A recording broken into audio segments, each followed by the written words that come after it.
மார்கழி திங்கள் மதி நிறைந்த நன்னாளால் நீராட போதுவீர் போதுமினோ நேரிழையீர் சீல்மல்கும் ஆயப்பாடி செல்வத் சிறு மீர்காள் கூர்வேல் கொடுந்துள்ளன் நந்தகோபன் குமரன் ஏரார்ந்த கண்ணி யசோதை இளஞ்சிங்கம் கார்மேனிச் செங்கன் கதிர்மயம் போல் முகத்தான் நாராயணனே நமக்கே பறை தருவான் பாரோர் புகழ படிந்தேலோ ரெம்பாவாய். திருமாலையே மணம் முடிக்க அவர் கையால் திருமண மாலை சூடிட காத்திருந்த ஆண்டாள் திருப்பாவையின் முதல் பாசுரம்தான் இது.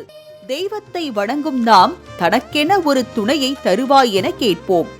தெய்வத்தையே துணைவனாய் எண்ணி பார்க்கடலில் பள்ளி கொண்ட பெருமானையே பாட்டுடை தலைவனாக்கிய பாவை ஆண்டாளின் வேண்டுதல் பாயுது. திருமணமாகாத பெண்கள் மார்கழி மாதம் 30 நாட்களும் ஆண்டாள் எழுதிய பாசுரத்தை பாடி வந்தால் திருமணம் கைகூடும் என்பது ஐதீகம். மேலும் மனிதர்களுக்கு ஒரு வருட வாழ்க்கை என்பது வானுலக தேவர்களுக்கு ஒரு நாள் போன்றதாக கூறப்படுகிறது.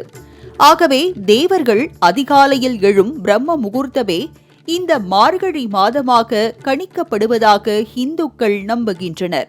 இந்த நாட்களில் கதிரவன் கண்விழிக்கும் முன் எழுந்து நீராடும் இளம் பெண்கள் வாசலில் நீர் தெளித்து கோலமிட்டு விரதத்துடன் தெய்வத்தை மனமுருகி வேண்டினால் நினைத்தது நடக்கும், பாவை நோன்பிருந்தால் திருமணம் கைகூடும், இல்லற வாழ்க்கை மேன்மையடையும் என ஆன்றோர் கூறி சென்றனர்.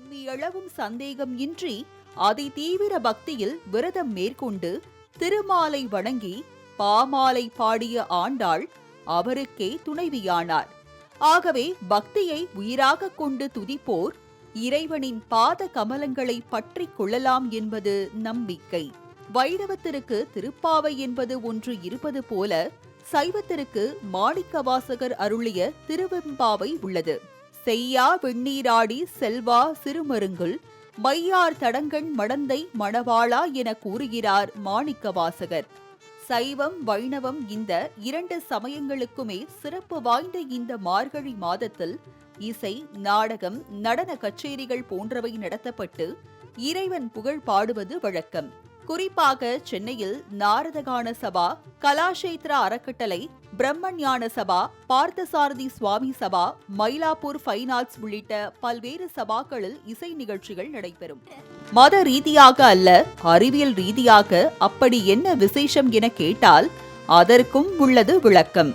அதாவது ஓசோன் மண்டலம் பூமியை நெருங்கும் காலம் இது என கூறப்படுகிறது. இந்த காலத்தில் அதிகாலையில் எழுந்தால் நோய் எதிர்ப்பு சக்தியை தரும் தூய்மையான காற்றை சுவாசிக்க முடியும். இவ்வாறு ஆன்மீக ரீதியிலும் அறிவியல் ரீதியிலும் பெருமைகளை பெற்ற மார்கழி திங்களை மகிழ்வுடன் வரவேற்போம். மாலை முரசு செய்திகளுக்காக உதவி செய்தியாசிரியர் சக்தி.